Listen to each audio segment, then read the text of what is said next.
Esperar só mais alguns minutinhos, a gente já inicia, tá bom?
Boa noite.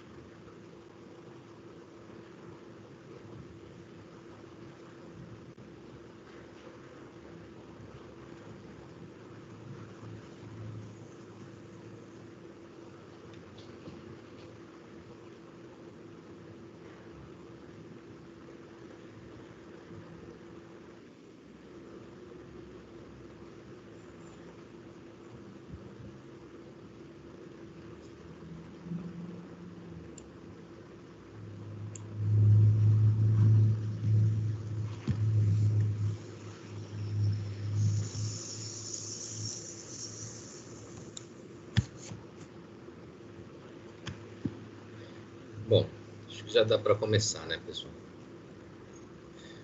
Dando continuidade ao nosso curso, hoje a gente vai ser um pouquinho mais incisivo em relação à regulamentação. Na verdade, a gente vai dar início ao estudo das legislações e das leis propriamente ditas que tratam dos temas. Boa noite, Heloísa, seja bem-vinda.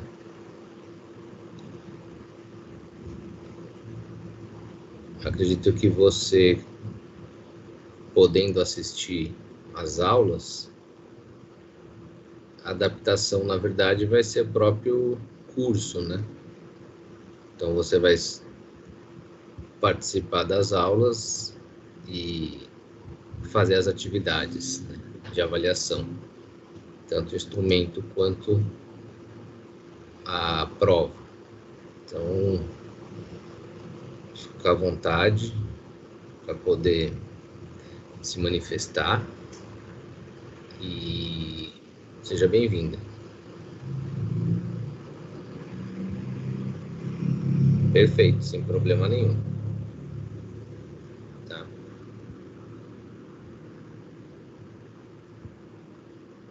Vai ser bem tranquilo para você acompanhar.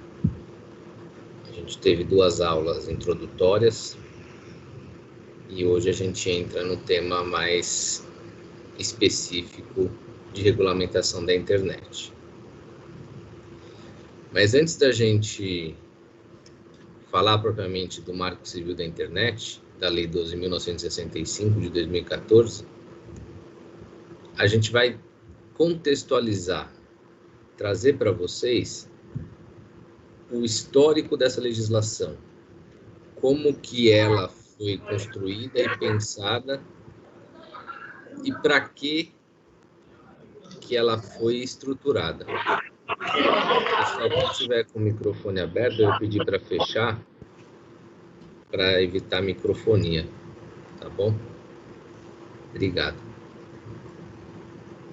Então, como nós vimos na semana passada, a sociedade da informação é aquela sociedade que tem como estrutura, né, um conjunto de dados, um acervo de dados com informações das mais variados conteúdos, e que, por conta da tecnologia, podem ser acessados e transmitidos de uma forma intangível, por meio da internet. Então, a internet, ela está dentro dessa nova estrutura da sociedade, como uma evolução, um patamar mais avançado da revolução tecnológica, que propiciou novas relações. Essas novas relações, desde rede social até mecanismos de interação e também relações contratuais, relações entre países, formas de entendimento entre as pessoas e aproximação, que compõem esse conglomerado de entendimentos tidos como a sociedade da informação. Então, a internet, ela veio possibilitar não apenas o encurtamento das distâncias, com a maior eficiência de custos, mas também e sobretudo a multicomunicação, a transmissão de texto, voz e imagem.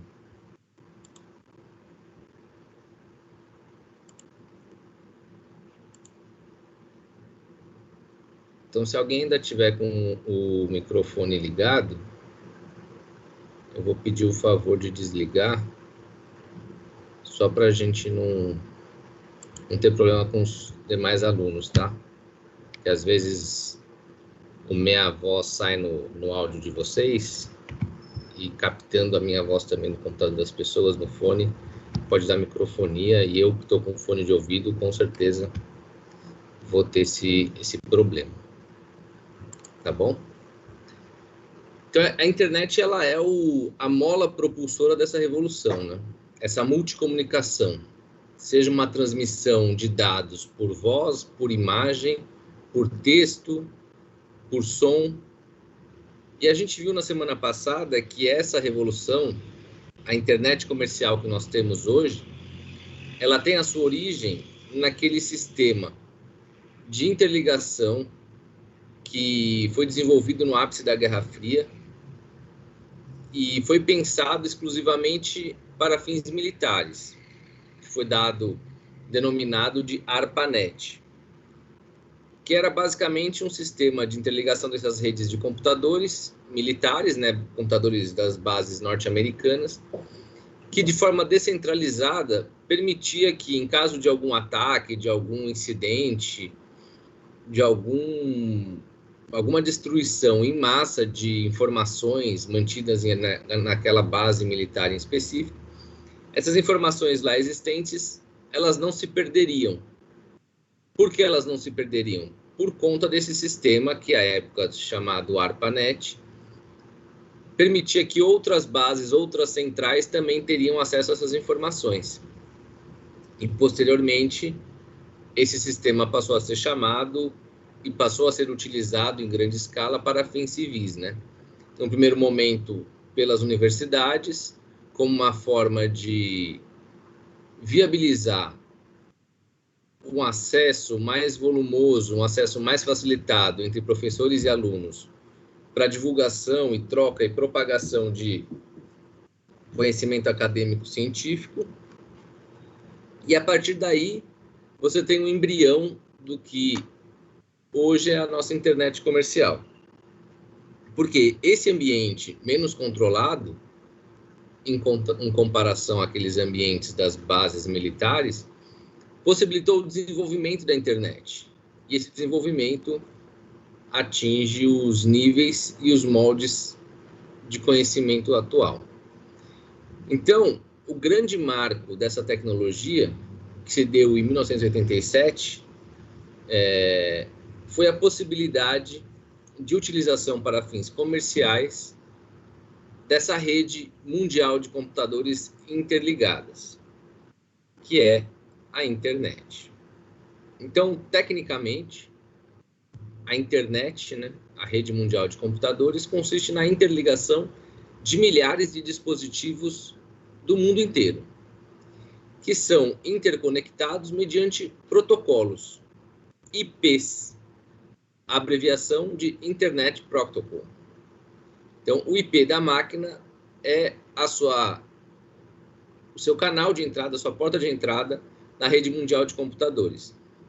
Então, essa interligação, ela só é possível porque utiliza o mesmo padrão de transmissão e transmissão de dados. Então, a ligação é feita por meio de linhas telefônicas, fibra ótica, satélite, ondas de rádio ou ondas infravermelho. Todos eles são caminhos para acesso à rede mundial de computadores. Então, a complexidade do sistema, do ponto de vista estrutural, ela também traz consequências no ponto de vista jurídico, por conta dessas inúmeras relações resultantes dessas interações. No primeiro momento, o que chamou a atenção do legislativo são as relações comerciais. Em um ambiente em que várias pessoas conectadas propiciou uma relação muito intensa de comércio. Então, aqui você vê surgir o conceito de e-commerce como uma grande vitrine virtual que passa a atrair não apenas empresas, mas também profissionais, shopping centers, consumidores, redes de ensino à distância, hospitais, laboratórios, bancos, corretoras, enfim, todo aquele interessado em obter uma informação, colocar um produto ou serviço à venda no ambiente virtual, por meio de portais, sejam portais horizontais, portais verticais, websites institucionais, homepages pessoais, blogs, fotologs. Tudo isso foi viabilizado por conta da utilização em grande escala, em larga escala, da internet. Então, você tem uma verdadeira rede, uma verdadeira relação comercial que não havia sido estruturada ou pensada pelas demandas tidas na vida analógica, né? Nas vidas, nas relações comerciais até então existentes. Então, todas essas relações entre pessoas e empresas, elas demandaram novas regras, alguns princípios adaptados, novos regulamentos, bem como algumas possibilidades de aplicação por analogia de antigos princípios que continuavam atuais por conta de um direito já vanguardista. Então, hoje, a internet ela já tem um volume gigantesco de websites. São praticamente 800 mil websites criados, homepages criadas por dia, né? E isso influencia sobremaneira na estrutura com que o direito lidar com essas novas relações. E aqui eu trouxe para vocês um julgado que é do STF, do ministro Sepúlveda Pertence, de 1998. E esse julgado ele é muito utilizado para aqueles que se dedicam ao estudo do direito digital, porque ele traz uma analogia que é muito cara, muito próxima à realidade do direito digital, do direito da internet. No caso, a ementa do julgado, essa que é na tela para vocês, eu vou fazer a leitura para vocês. O tipo cogitado na modalidade de publicar cena de sexo explícito ou pornográfica envolvendo criança ou adolescente, esse é o tipo penal. Qual que é o crime que está sendo discutido aqui no STF? O crime é publicar cena de sexo explícito ou pornográfica envolvendo criança ou adolescente. Então, esse crime foi discutido em várias instâncias, primeira, segunda, STJ, chegou no STF. Então, ao contrário do que sucede, por exemplo, na lei da imprensa, continua a ementa. No tocante ao processo de publicação incriminada, é uma norma aberta. Basta-lhe a realização do núcleo da ação punível, a idoneidade técnica do veículo utilizado à difusão da imagem para número indeterminado de pessoas, que parece indiscutível na inserção de fotos obscenas em rede, BBS, internet de computador. Então, ele está tentando fazer a analogia do crime de publicar cenas de sexo explícito ou pornográfico envolvendo criança e adolescente na rede mundial de computadores na internet, tendo como base, tendo como fonte primária a lei da imprensa, que regula esse tipo de... regulava, à época, em 1998, esse tipo de publicidade, não publicidade, mas de publicação, nos veículos de imprensa, rádio, televisão, mídia impressa, jornal, revista. Então, a tentativa do Poder Judiciário aqui, do STF, é, dentro do sistema legislativo previsto ou já posto, encontrar uma solução para que o tipo penal, publicar cena de sexo explícito ou pornográfico envolvendo criança ou adolescente, fosse punido ainda que aquela imagem tenha sido divulgada na internet, não necessariamente em um veículo de imprensa, num jornal, em que você tem a responsabilidade do jornalista e a responsabilidade da empresa, em uma revista, em uma televisão, um programa televisivo. Então, essa era a fonte do direito que o julgador tinha em mãos para tentar resolver um conflito surgido na internet. Então, aqui, o que ele conclui? Não se trata, no caso, pois, de colmatar lacuna da lei incriminadora por analogia. Ele acha que não é o caso de usar a analogia. Uma vez que se compreenda na decisão típica da conduta criminada, o meio típico empregado para realizá-la pode até ser de invenção posterior à edição da lei penal. Então, não importa que a lei não preveja todos os casos ou os tipos penais que surgirem após a sua publicação. E ele conclui, e essa conclusão, que é bastante divulgada e compartilhada no meio acadêmico que estuda o direito digital, que ele fala: a invenção da pólvora não reclamou redefinição do homicídio para tornar explícito que nela se compreendia a morte dada a outrem mediante arma de fogo. Então, qual que é a ideia por trás dessa analogia? Que publicar cena de sexo, pornografia envolvendo criança e adolescente é crime, ponto final. É crime divulgar essa imagem. E ela seria crime com a lei da imprensa, sem a lei da imprensa, com alguma regulamentação da internet ou sem regulamentação da internet. Então, a cada evolução tecnológica, no caso que ele usa como analogia, a tecnologia inventada seria a pólvora. Não é só porque você inventou a pólvora ou porque você agora tem a internet em larga escala que você vai ter que ficar redefinindo o tipo penal. No caso da pólvora, homicídio. No caso da internet, a publicação de cenas de sexo explícito de criança e adolescente, para que a cada evolução você redefina para tornar explícito naquele tipo penal que essa atuação na internet ou mediante arma de fogo, no caso do homicídio, também é crime. Ou seja, se você não tem um tipo penal específico dizendo que matar alguém com revólver é crime, você não vai considerar aquilo um homicídio, sendo que o tipo penal é matar alguém, não o meio.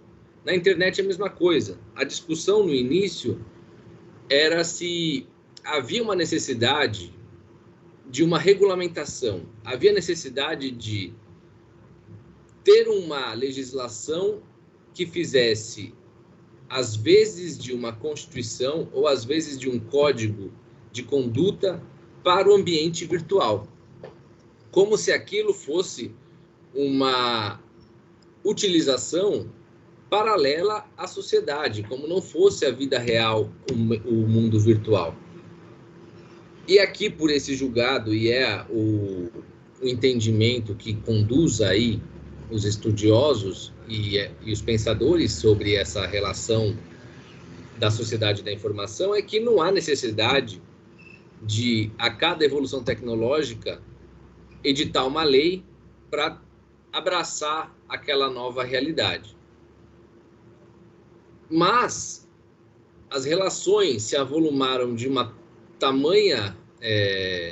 tamanho volume que vários projetos de lei houveram aqui no nosso país buscando a regulamentação do ambiente digital.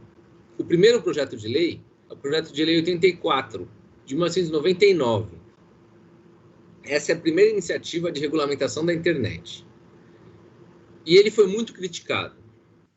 Por quê? Ele foi muito criticado porque, dentre as suas regras, ele previa uma forte regulação, com um cadastro prévio de todos os usuários. Todo aquele que pretendesse ingressar na rede mundial de computadores, ele teria que fornecer os seus dados e teria que estar cadastrado, podendo apenas ingressar mediante esse cadastro. Esse projeto foi muito criticado, inclusive por considerar que ele faria às vezes de um AI-5 da internet, alguma coisa que privilegiaria muito mais a censura do que um ambiente livre. Então ele se manteve como um projeto de lei, foi debatido nas casas legislativas, mas muito mais criticado pelas regras altamente reguladoras do que por possibilitar uma evolução dentro do ambiente digital das suas potencialidades. Isso é uma preocupação também que a gente está caminhando no sentido de explicar a vocês o Marco Civil da Internet. Então, vocês vão ver daqui a alguns instantes que o Marco Civil ele tem uma preocupação de potencializar a internet, não de amarrar a internet como uma figura que estaria ali divulgando ou propagando ilícitos, mas sim uma plataforma de possibilidades. Essa era a intenção. E esse primeiro projeto de lei sofreu muitas críticas por conta da sua regulação exagerada. Depois disso, nós tivemos outras legislações discutidas e essa legislação foi a primeira aprovada em 2012, a Lei 12.735, que alterou artigos do Código Penal e do Código de Processo Penal Militar, justamente para tipificar algumas condutas realizadas mediante o uso do sistema eletrônico, sistemas digitais ou similares, que fossem praticados nesse ambiente digital, informatizados. E depois, vocês vão ver que a legislação é muito próxima de numeração. A Lei 12.737, de 2012, que aí sim uma legislação que ganhou até o apelido, né, de Lei Carolina Dickmann, a atriz global, que, da mesma forma que a legislação anterior, introduziu no Código Penal a tipificação de alguns delitos, os delitos informáticos, né? Ele alterou o Código Penal em alguns dispositivos. Para aqueles que não se lembram, fazendo aí uma digressão, um pouquinho de contexto fático, né, do dia a dia, que no nosso país acaba sendo relevante no projeto legislativo. Vocês tiveram o evento envolvendo a atriz Carolina Dickmann. O que aconteceu? Ela foi a uma loja de manutenção de computadores, entregou o seu computador, entregou as suas senhas pessoais para o técnico em computação, para que ele arrumasse o computador dela, fizesse uma manutenção ali de partes operacionais. Mas o rapaz que estava trabalhando no computador, mexendo na máquina, encontrou alguns artigos antigos, fotos da atriz Carolina Dickmann, que eram fotos compartilhadas com o seu marido à época, acredito que ainda é o seu marido, e ela em poses sensuais, enfim, fotos de nudez e fotos comprometedoras em relação à sua imagem. E esse rapaz, detentor desses arquivos, desses dados, entrou em contato com a atriz e promoveu uma série de chantagens, né? Exigindo a devolução do computador e também das imagens comprometedoras mediante pagamento de algum valor que pudesse ali evitar um mal maior. A atriz, na época, se revoltou com essa situação e expôs, foi a uma delegacia, denunciou o crime, né? Que à época não tinha uma tipificação penal, mas o caso chamou a atenção da mídia por ser uma atriz renomada. Ela teve minutos no Fantástico sobre isso, em vários outros telejornais. Os nossos deputados e senadores, comovidos com a situação, entenderam que já estava mais do que na hora.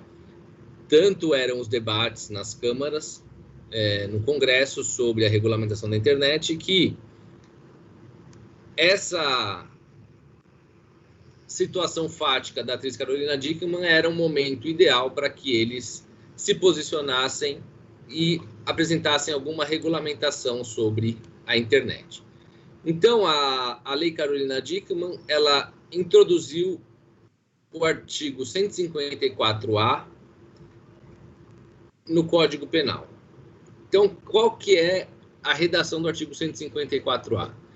Invadir dispositivo informático alheio, conectado ou não à rede mundial de computadores, mediante violação indevida de mecanismo de segurança e com o fim de obter, adulterar ou destruir dados ou informações sem autorização expressa ou tácita do titular do dispositivo, ou instalar vulnerabilidades para obter vantagem ilícita.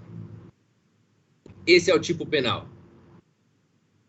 O engraçado é que esse tipo penal descrito não se relaciona com o caso da Carolina Dickmann, apesar dela ter dado nome à lei. Porque não houve invasão de dispositivo informático. Ela cedeu as senhas pessoais e intransferíveis. Então, a invasão não se configurou, mas o tipo penal é esse: invadir o dispositivo informático.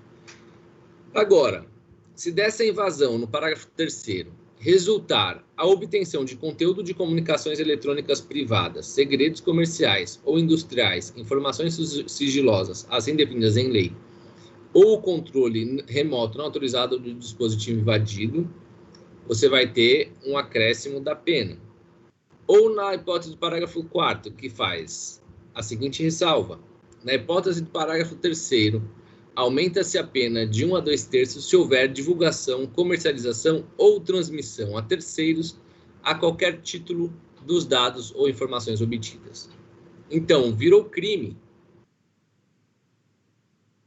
ou não que tenha virado, mas foi tipificado como crime invadir o dispositivo. Se você invadiu, olhou e depois desligou, formatou o computador, é um crime.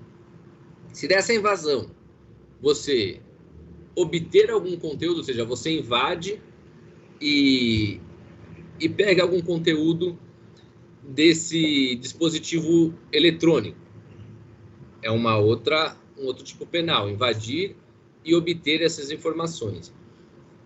E se você, além de invadir, capturar essas informações, praticar um terceiro ato, que é de tentar comercializar ou divulgar ou transmitir a terceiros, ou seja, compartilhar esses conteúdos, você tem um aumento da pena de 1 a 2 terços.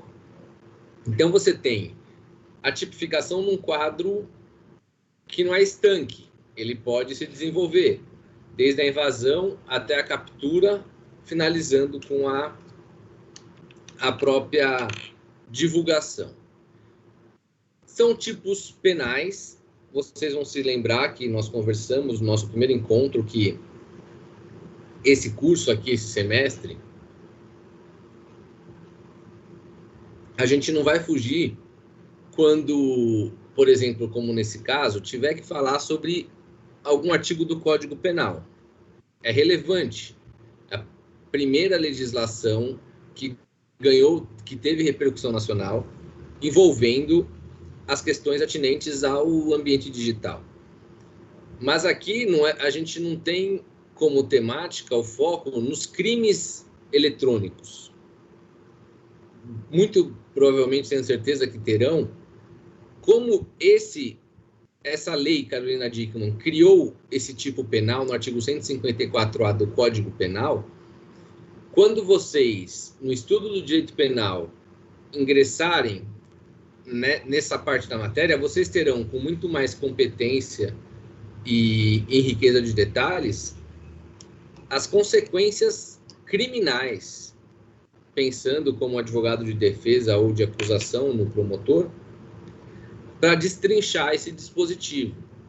A ideia aqui nossa é apenas apresentar para vocês essa evolução legislativa passando pela Lei Carolina Dickmann e esses traços característicos do nosso legislador, de aproveitar algumas nuances, alguns fatos que tiveram notoriedade para aprovar uma legislação que às vezes nem tem muito a ver com o ato, mas que, por fim, acabam aprovando essas legislações.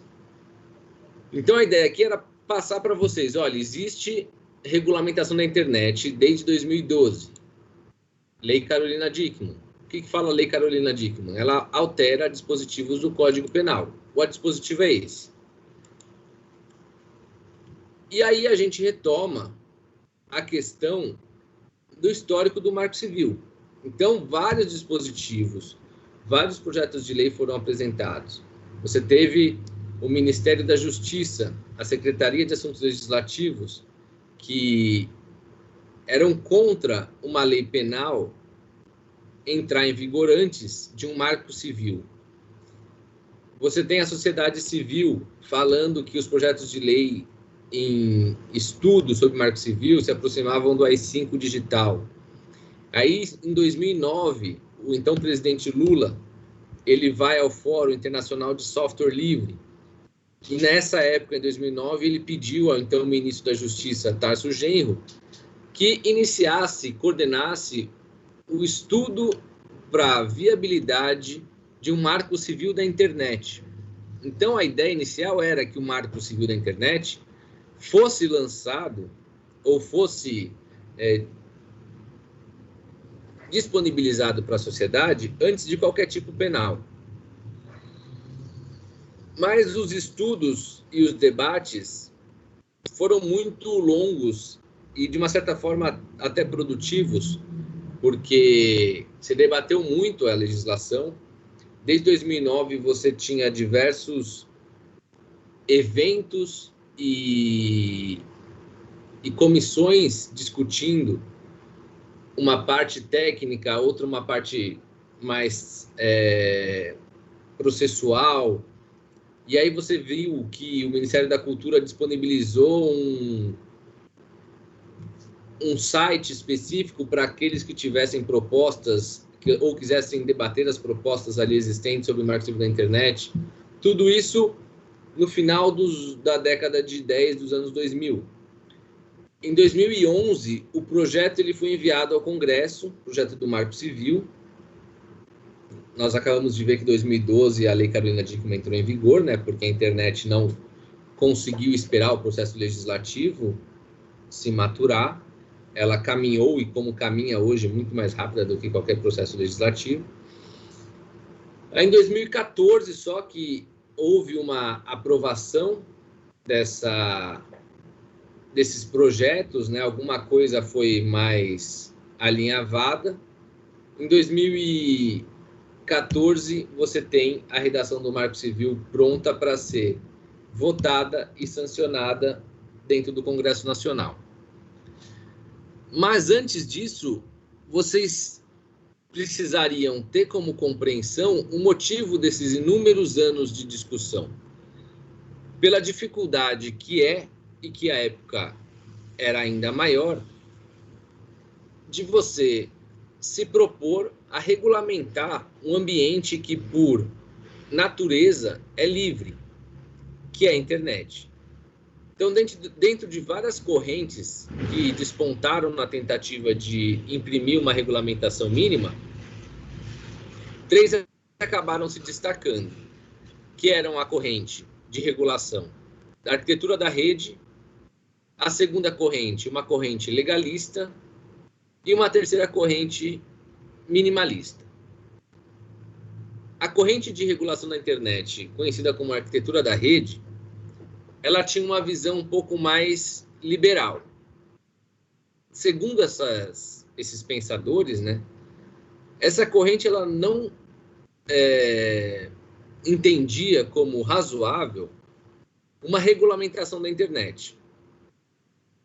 Ela acreditava que não haveria necessidade de se criar leis a respeito do assunto. Por quê? Porque os próprios meios informáticos seriam capazes de solucionar seus problemas, ou seja, tudo aquilo que fosse criado para o ambiente digital, pensando nos usuários da internet, na eventualidade de algum sistema causar algum dano ou gerar algum conflito, os próprios usuários, por serem pessoas mais esclarecidas, teriam condições de solucionar os seus problemas, ou por meio de programações diferenciadas que, identificando um conflito, poderiam pensar numa logística reversa para tentar solucionar aquele problema, ou os próprios usuários evitando que algum conflito gerasse alguma dificuldade de utilização da internet. A crítica que não podia deixar de ser era justamente que é uma utopia, né? Porque os problemas na sociedade da informação, eles já existiam, sempre existiram. E os usuários nunca se propuseram ou nunca se entenderam de forma a solucionar esses problemas. Então, nem tem uma regulamentação e nem tem uma forma propositiva ou até mesmo efetiva de solução. Então, ela era uma corrente bastante utópica. Sobram a corrente legalista e a corrente minimalista. A corrente legalista, ela tem como viés que tudo que diz a respeito à informática, internet, deveria ser legislado, a fim de evitar problemas decorrentes do uso da tecnologia. Então, ele busca, por meio da lei, somente a lei e sempre a lei, solucionar os problemas dos conflitos na internet. também muito difícil de ter uma efetividade satisfatória, porque muitas vezes o processo legislativo, independentemente da internet, ele tem tantas amarras, tantas dificuldades, tantos acertos, você tem que equalizar tantas forças que você não consegue acompanhar o desenvolvimento da tecnologia. Então, você tem uma dificuldade de estar em tempo real no mesmo passo que a internet, que as novas tecnologias. Isso é uma crítica que foi levantada em relação ao sistema legalista. E, por fim, o sistema minimalista. A corrente que defende o sistema minimalista, defendia, né, quando da elaboração do Marco Civil, defendiam que na área da tecnologia, em especial a tecnologia da informação e internet, o ideal é que quanto menos legislado esse ambiente, seria melhor. Então, a ideia era evitar processos legislativos muito demorados e, às vezes, ineficazes. No ambiente daqueles que militam na área do direito digital e até mesmo os estudiosos do assunto, essa corrente era mais razoável, era mais aceita. Mas o nosso legislador, no Marco Civil, ele buscou, ou ele tem como viés de atuação, o modelo legalista, como sendo a lei a solução para todos os possíveis conflitos de uso da internet. Então, vocês vejam, a proposta inicial é de 99, não caminhou. Em 2009, o então presidente Lula determina que o Estado brasileiro desenvolvesse um esforço comum para estudar e viabilizar o Marco Civil da internet, iniciado pela corrente legalista. Então, vai se prever tudo. Antes do Marco Civil da internet entrar em discussão, entrar em vigor, em 2012 já teve um fato que causou uma ruptura nessa intenção, e a toque de caixa foi editada a Lei Carolina Dickmann, que previa a criação dos tipos penais de invasão, captura e compartilhamento, divulgação de imagens pessoais e arquivos, informações e tudo mais. Então, a própria corrente adotada no Marco Civil já não conseguiu atender com brevidade as demandas da sociedade. Então, você se preocupa na edição do Marco Civil, mas não está apto para responder com agilidade aquelas demandas originárias do Marco Civil da internet. E aí vocês têm que ver, ainda pensando no contexto da sociedade da informação e da Lei Carolina Dickmann, o que foi determinante para que o Marco Civil da internet fosse colocado em votação, o projeto de lei maturado, discutido, fosse efetivamente apresentado para votação no Congresso Nacional e depois promulgado pela sanção presidencial. Não sei se vocês se recordam, mas 2013, mais ou menos, salvo engano, teve um episódio conhecido como Wikileaks, em que um ex-agente da CIA, Edward Snowden, vazou na rede mundial de computadores, pelo Wikileaks, a informação de que o governo dos Estados Unidos tinha o hábito de fiscalizar ou até mesmo de espionar diversos países e chefes de estados e grandes empresários do mundo todo. Dentre aqueles que foram espionados, nós tínhamos e-mails da nossa então presidente, Dilma Rousseff, que haviam sido trocados com a sua equipe e alguns outros responsáveis da diretoria da empresa Petrobras sobre a compra da refinaria de Pasadena. E aquilo causou uma comoção ali na esfera máxima do Poder Executivo. O projeto do Marco Civil já vinha sendo debatido há alguns anos no Congresso. À época, o deputado Orlando Silva também já estava dentro da comissão. E a presidente Dilma determinou que fosse concluído esses estudos para que, dentro de algum prazo razoável, ela tinha a intenção de apresentar o Marco Civil da Internet em um evento mundial sobre a internet, né, que aconteceria no Brasil, e foi o que aconteceu. Então, por conta desse vazamento dos Wikileaks e por conta da presidente Dilma Rousseff estar envolvida, também foram hackeados ou até mesmo espionados a Angela Merkel, alguns outros chefes de estados.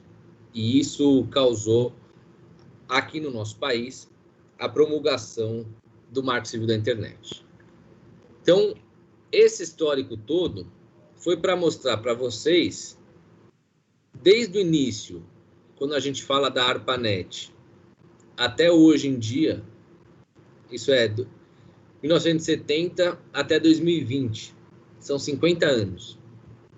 A sociedade avançou, evoluiu de uma certa forma que as relações sociais, as relações comerciais demandavam ou expuseram os nossos legisladores ou o Poder Judiciário a situações que não estavam mais no contexto do processo legislativo até então em vigor. Precisaria que houvesse um esforço para dar uma resposta, para que não ficasse a impressão que uma coisa que nunca foi, na verdade, né, para que não tivesse aquela ideia de que a internet era uma terra sem lei. Então, as leis foram sendo editadas 2012, 2014, 2016, 2018 vai ter a Lei Geral de Proteção de Dados, que vai ser objeto do nosso segundo semestre. E isso proporcionou a regulamentação da internet. E é nesse contexto que o Marco Civil da Internet ele entra em vigor. E ele entra em vigor com a intenção de apresentar uma resposta à sociedade, a esses eventos de vazamento, a essa situação de que a presidente da República está sendo exposta publicamente na internet. E a ideia era, sem nenhuma falsa pretensão, de que o nosso Marco Civil brasileiro tivesse, às vezes, de uma Constituição Mundial da Internet. Então, a ideia, em termos de regulamentação, num amplo aspecto, o Marco Civil da Internet do Brasil foi pensado ou se projetou, deu a ele a possibilidade de ser uma Constituição da Rede Mundial de Computadores.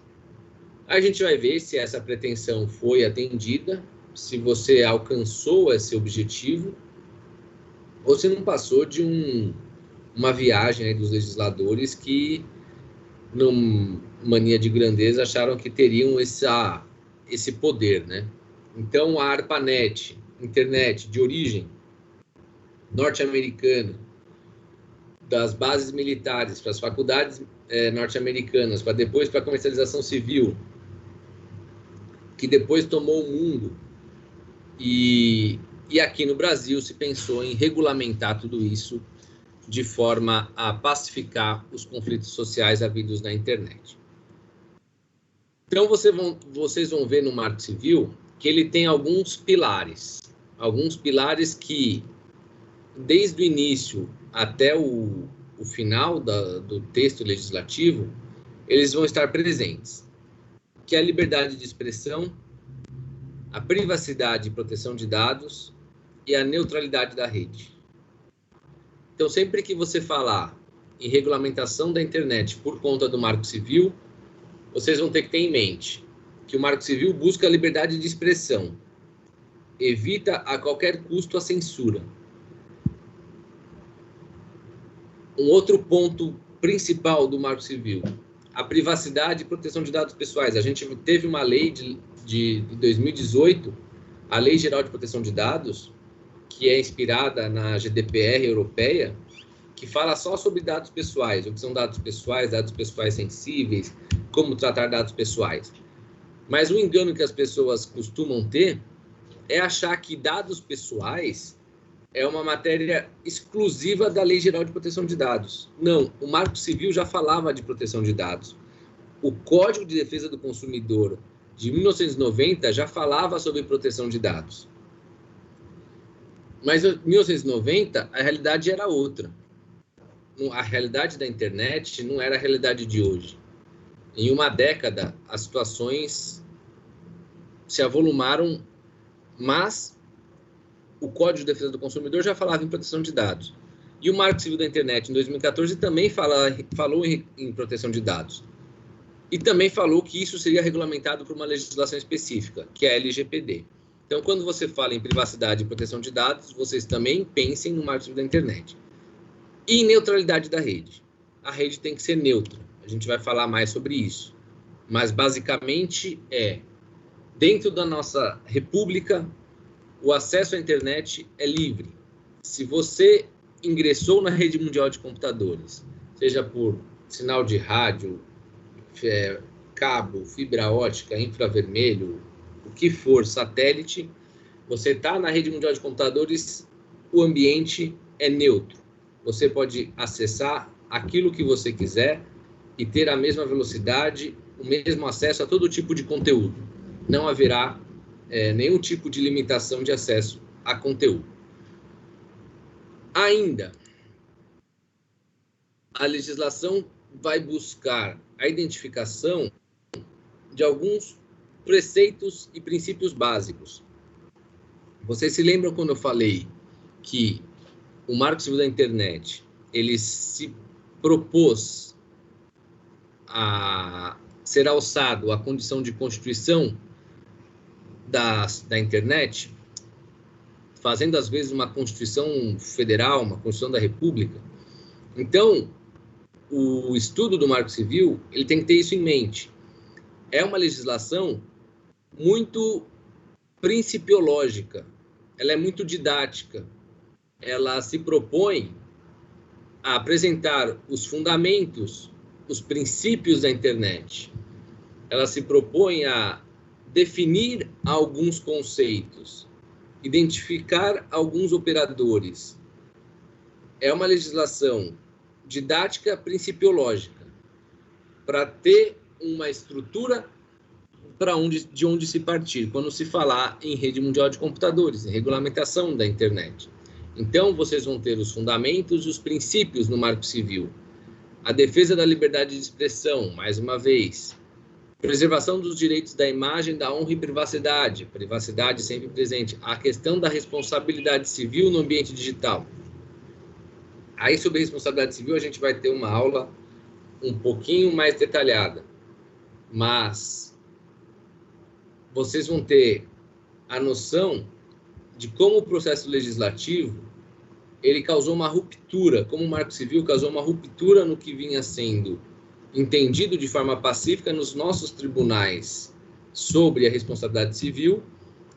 O Marco Civil trouxe uma nova realidade e essa nova realidade está em discussão. Então, a lei de 2014 e o STF já pautou uma vez, mas foi retirado de pauta a pedido de outros ministros, a questão da inconstitucionalidade do artigo 19 do Marco Civil da Internet. A gente vai ver o que diz o artigo 19 do Marco Civil da Internet.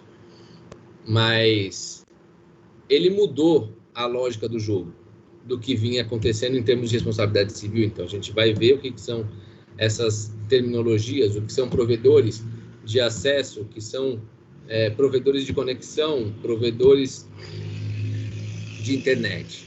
E aí a gente também vai ter a relação de consumo pelos serviços prestados, como que funciona dentro do ambiente digital, da internet, essa questão das relações de consumo. E, por fim, dessa parte introdutória, já mostrando que a lei não alçou os voos a que ela se dedicou, né? Ela já sai no seu primeiro ano de vida com algumas deficiências. Então, uma delas era fazer a relação sobre o direito ao esquecimento contrabalanceando com o direito à memória. Então, nós tivemos a necessidade de o Poder Judiciário, mais uma vez, tendo que se pronunciar sobre um tema que o legislador, que é aquele responsável pela produção das leis, na ausência do legislativo, o Poder Judiciário é chamado.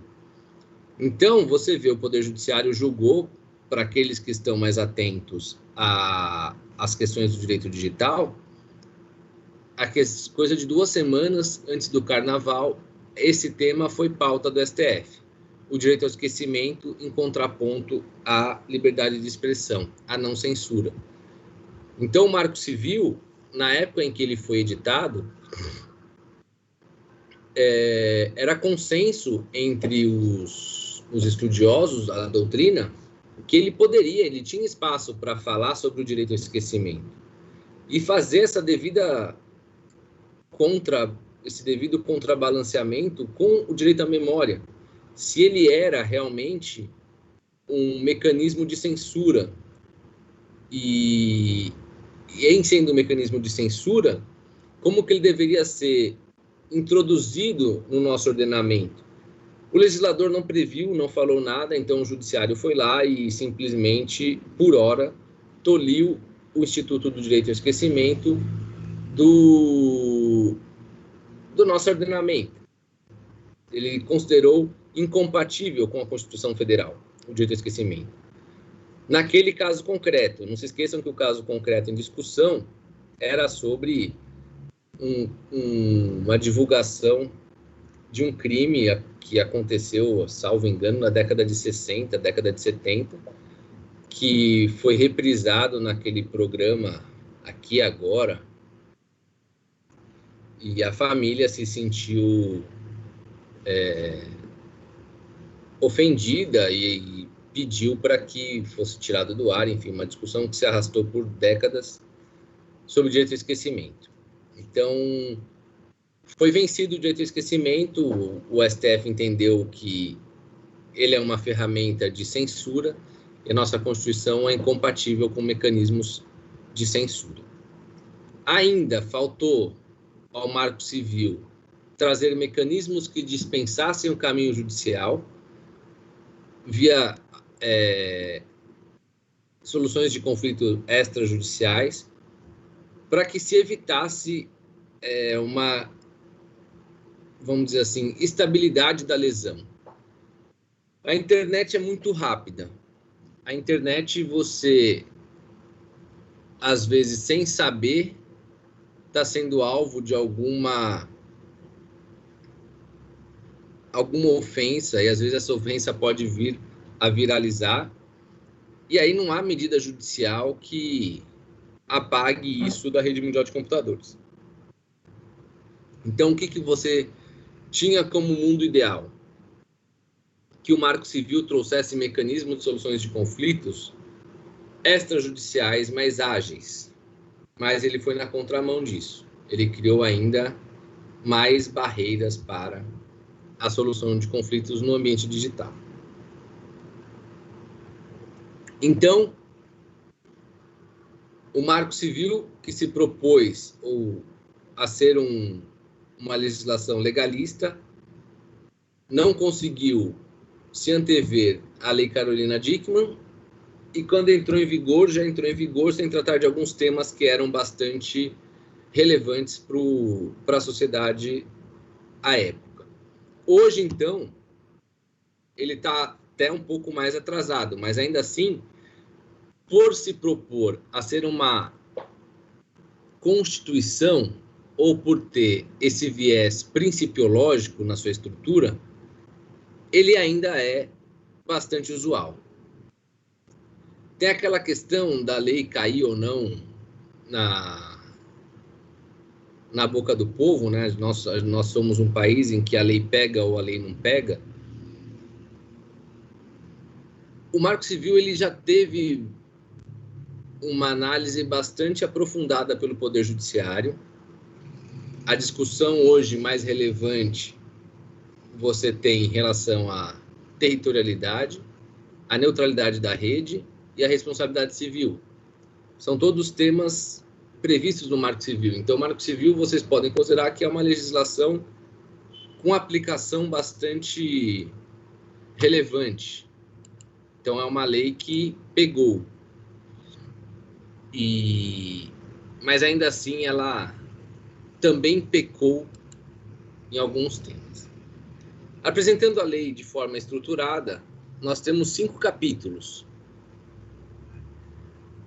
Entre o artigo 1º e o artigo 6º são as disposições preliminares. Aqui são aqueles blocos de fundamentos, princípios e objetivos que nós falamos há pouco, que formam essa base mais constitucional do Marco Civil, em que vocês vão encontrar os fundamentos do Marco Civil, como o legislador entendeu o porquê da importância dele, esses fundamentos, os princípios não se esqueçam que são fontes do direito, fontes secundárias, e os objetivos do Marco Civil, aonde ele quer chegar, o que ele quer fazer, o que ele se propõe a ser. Depois, nos artigos 7º e 8º, você tem os direitos e garantias. As aplicações da internet, no capítulo 3º, no capítulo 4º, as atribuições do Estado, e no capítulo 5, as disposições finais. Então, nós temos aí 32 artigos de lei que tratam sobre a regulamentação da internet. Em 32 artigos, o legislador se propunha a regulamentar a internet um nível em escala mundial, com base na nossa visão de mundo, né? Na visão brasileira do mundo. Então, dando início ao estudo do Marco Civil, é importante pensar e fazer a leitura do artigo 2º. Então, os fundamentos da lei. Os fundamentos têm que ser analisados como uma estrutura inerente a essa própria condição de existência, né? Ele existe por quê? Por que ele existe? Então, esses são seus fundamentos. Eles estão contidos no artigo 2º. A princípio, o entendimento é de que esse rol ele é taxativo. Somente esses artigos, somente esses fundamentos previstos no artigo 2º são os fundamentos do Marco Civil da Internet. Vocês não encontram outros fundamentos no próprio texto do Marco Civil e nem em outros dispositivos legais. Então, os fundamentos seriam esses. Fazendo a leitura com vocês, e vocês vão identificar várias semelhanças entre alguns dispositivos com outros, não sei se já estudados no curso de Direito, mas que vocês com certeza estudarão. Então, a disciplina do uso da internet no Brasil tem como fundamento o respeito à liberdade de expressão. Então, a liberdade de expressão já aparece no caput. Não se esqueçam, ela junto com a privacidade e proteção de dados e a neutralidade da rede, são as linhas mestres de toda a legislação. Então, você vê no caput do fundamento a liberdade de expressão. Inciso 1º, o reconhecimento da escala mundial da rede. É desnecessário, no primeiro momento, voltando um pouquinho, né, a gente falar sobre liberdade de expressão de forma tão avolumada no Marco Civil. Por quê? Porque a liberdade de expressão ela já está prevista no texto constitucional. No nosso arcabouço jurídico, você não tem liberdade para interpretação de nenhuma lei infraconstitucional que não seja voltada aos olhos para a Constituição. A Constituição já garante a liberdade de expressão. Está lá no artigo 5º, incisos 4º, inciso 9º, inciso 14º, salvo engano, da Constituição. Então, o caput do artigo 2º, ele acaba sendo uma repetição, ele não traz nenhuma novidade. E não é uma norma que você vai falar, só vou aplicar a liberdade de expressão no contexto da internet porque ela está prevista no artigo 2º do Marco Civil. Não, você vai aplicar a liberdade de expressão na internet porque essa é uma regra constitucional. A gente acabou de falar do julgamento do direito ao esquecimento no STF há 2 semanas atrás. O entendimento foi de que o direito ao esquecimento era incompatível com o nosso ordenamento jurídico por força da Constituição Federal, não por força do Marco Civil da internet.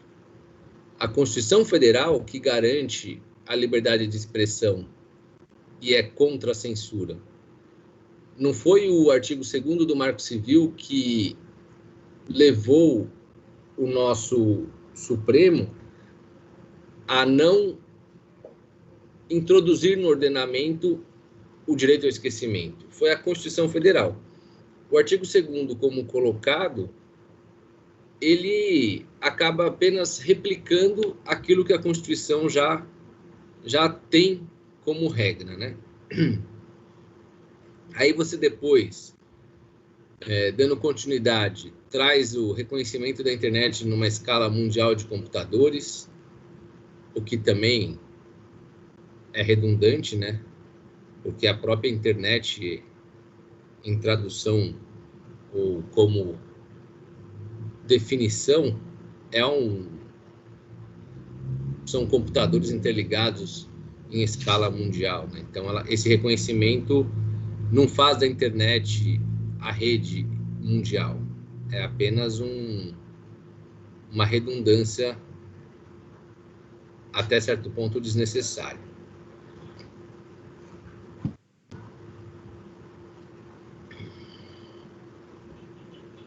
Aí, no inciso 2º, vocês vão encontrar que é fundamento da internet os direitos humanos, o desenvolvimento da personalidade e o exercício da cidadania em meios digitais.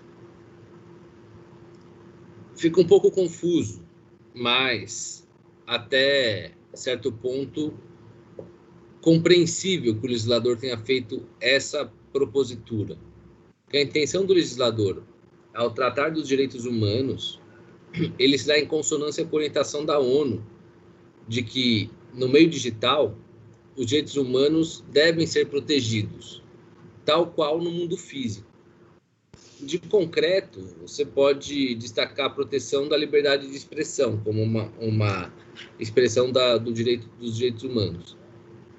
Mas isso daqui a gente vai encontrar, e agora se intensificou muito, a questão da desigualdade social, daqueles que têm acesso e daqueles que não têm acesso à internet.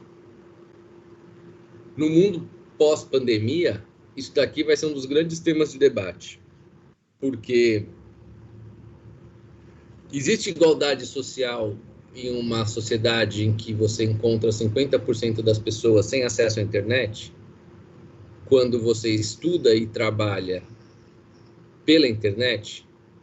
Então, o Marco Civil tem como fundamento o respeito aos direitos humanos, ele está atendendo a sua finalidade, ao seu preceito mais básico, fica essa discussão, né? Ainda, você vai encontrar o fundamento do desenvolvimento da personalidade, que também já está previsto no artigo 5º da Constituição Federal, inciso 10.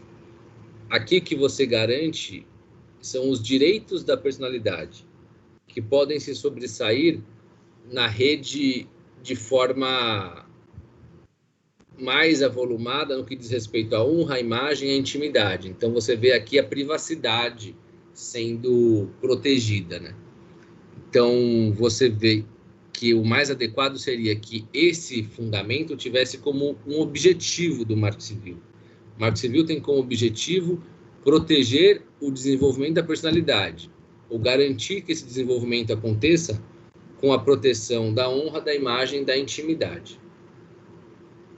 E a parte final desse inciso segundo traz a definição que é das mais criticadas, que é o desenvolvimento do exercício da cidadania em meios digitais. Então, a cidadania, em linhas gerais, né, tem como pressuposto a nacionalidade, que ela se caracteriza como a titularidade do direito positivo de votar e ser votado. Então, o cidadão, portanto, nesse contexto de exercício da cidadania, ele é aquele nacional que goza dos direitos políticos. E nesse ponto, o legislador é muito criticado, porque até hoje não se provou ou não se propôs nada que fosse viável o direito a voto no ambiente digital. É garantido, inclusive, em muitos países, sequer urna eletrônica é utilizada. Enfim, não ficou muito claro a propositura desse ponto no que diz respeito ao exercício da cidadania nos ambientes digitais. Aí você vai garantir a pluralidade e diversidade como ambiente livre, como fundamento plural e diverso. Você pode utilizar a internet como uma rede neutra e fazer a pesquisa ou desenvolver o trabalho sem nenhum tipo de limitação. Um ambiente de abertura e colaboração, mais um viés da neutralidade da rede. Aí você vai garantir a livre iniciativa, a livre concorrência e a defesa do consumidor. E nesse ponto, você vê que é uma repetição do artigo 170 da Constituição Federal, que trata da ordem econômica e financeira. Acho que vocês ainda não tiveram esse dispositivo no direito constitucional, mas vocês terão com certeza. Então, aqui o Marco Civil, ele repete a intenção de ser um ambiente, o Marco Civil, né? A internet deve ser um ambiente livre e de potencialidades.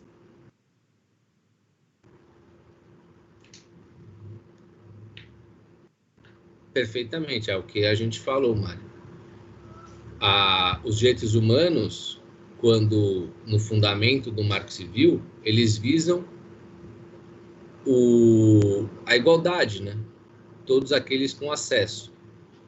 E o que antes era uma discussão acadêmica foi jogado aí na cara de todo mundo com a pandemia, né?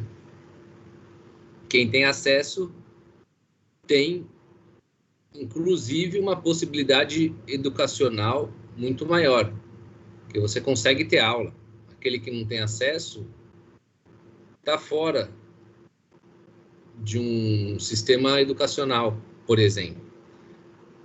Então, você está fora de um contexto, fora da nova realidade, nova ordem mundial, sem a internet. Então, essa regulação, esse fundamento dos direitos humanos tem a ver também com acesso, com o mundo estar logado. E quem não está logado está fora do novo mundo. E, portanto, seria um aspecto da sociedade a ser conduzido de forma a garantir a acessibilidade do maior número possível de pessoas. Então, essa livre iniciativa, essa livre concorrência e a defesa do consumidor são a expressão de um ambiente que potencializa as possibilidades. Então, a gente aqui quer gerar riqueza.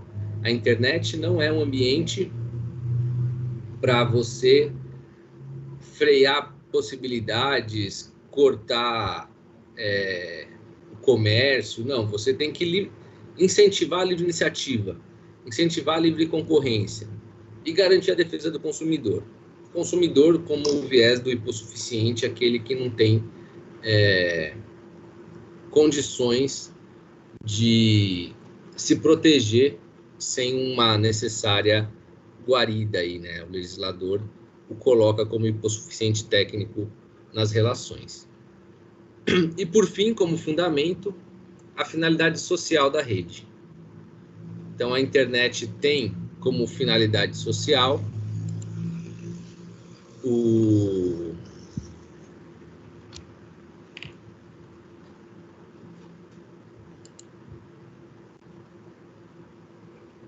até mesmo essa diretriz da ONU, né?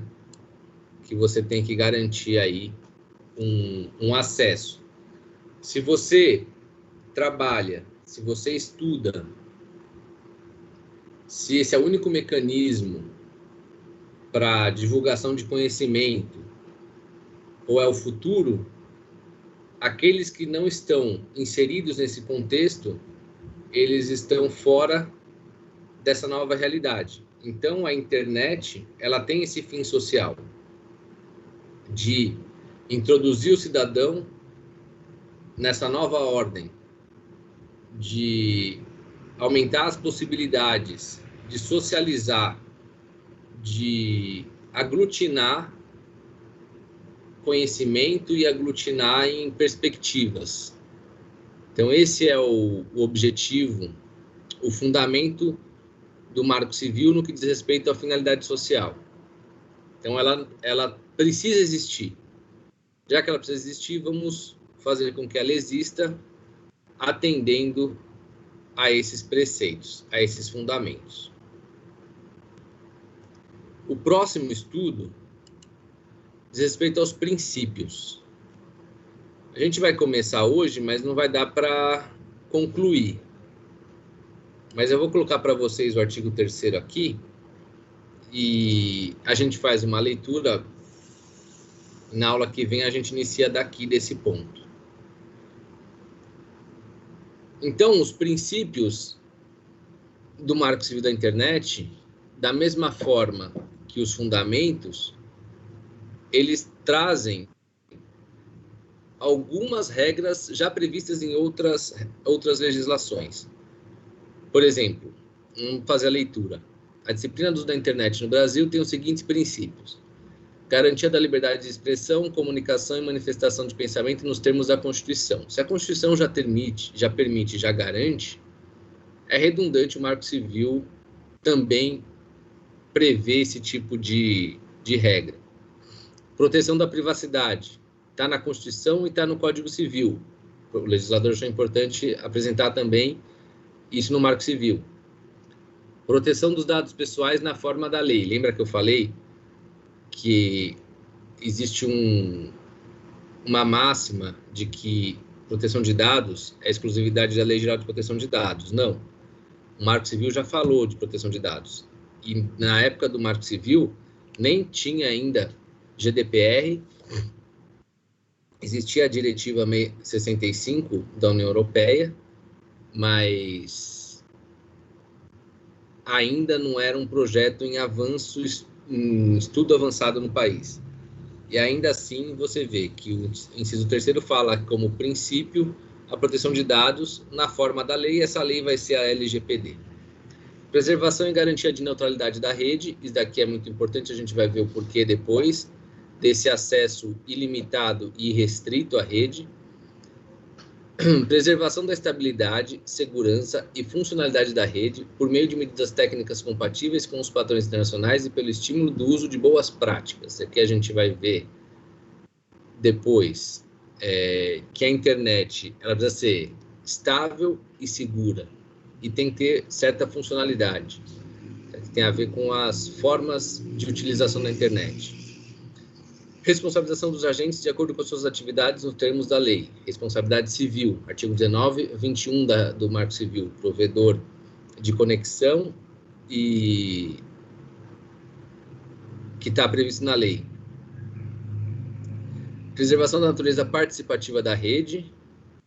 Então, você não pode ter uma internet com um viés de censura. Você tem sempre que estimular essa participação do maior número possível de pessoas. Liberdade dos modelos de negócio promovidos na internet, desde que não conflitem com os demais princípios estabelecidos nesta lei. É aquilo que nós falamos dos fundamentos. Você vai ter uma preocupação do legislador em transformar a rede na verdade, em potencializar a internet também como um campo de negócios, um campo de negócios lícitos e que gere riqueza. Então, você tem uma startup, você tem uma boa ideia, você tem um mercado emergente, você vai estimular, você vai gerar riqueza, vai gerar emprego, vai gerar tributo. Você não vai tolir a rede mundial de computadores dessa ferramenta para privilegiar o mundo físico. Você vai estimular para ter uma geração de riqueza. E o parágrafo único, os princípios expressos nessa lei não excluem outros previstos no ordenamento jurídico pátrio relacionados às matérias ou nos tratados internacionais em que a República Federativa do Brasil seja parte. Então, ela traz aqui alguns princípios e não exclui todo o resto do ordenamento. E nem poderia deixar de ser, mesmo porque muitos desses princípios são cópias de princípios constitucionais, princípios do direito civil, princípios comerciais, princípio do Código de Defesa do Consumidor. Então, todos eles estão em conjunto para trazer uma rede mundial de computadores justa, equânime, responsável.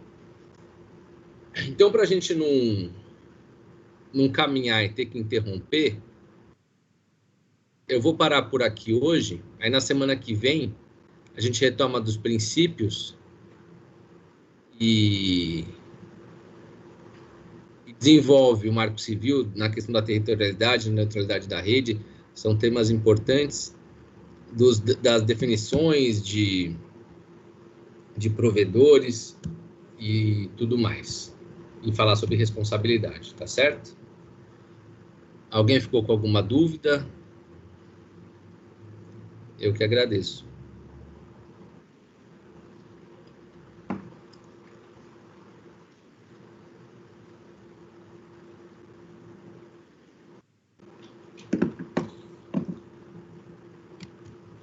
Tá ótimo, então, pessoal. Obrigado. A gente retoma desse ponto aqui, então, na semana que vem, tá bom? Um abraço aí, boa noite para todos.